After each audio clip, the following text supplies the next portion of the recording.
e dorme dia em cima de roupa porque tem coragem de arrumar. Eu acho engraçado que até a galinha ela cisca, né? Pra dormir. Os daqui não. Os daqui, se fosse animal, era um bicho preguiça, que nem pra ajeitar a cama serve. E é um móvel cheio de poeira, esse povo tá andando em cima do móvel. Eu acho que esse povo tão batendo o pé em cima dessa estante aqui, não é possível. Olha isso. Olha isso. Ah.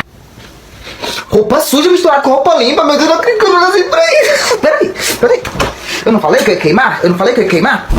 Não, agora vai ser assim. Talvez quando ela falar, talvez aprenda. Mora. E um boi cagou aqui no vaso que nem pra dar descarga serve. Eu devia botar no prato? Porque se tá guardado, algum serventinho serve, né? Eu devia botar no prato? Bando de porco. Tanto de louça nessa pia, meu Deus. Eu não moro com gente não, gente. Eu tô morando com um bando de animal. Pelo amor de Deus, a pessoa que não lava nem uma colher já tá morto por dentro. Eu vou me embora dessa casa. E brinque, não tiver as coisas. O tanto de copo debaixo da cama, porque sabe pegar, mas não sabe deixar no mesmo lugar. Garrafa seca na geladeira, meu Deus. Escova em cima da pia. O que deixa isso aqui?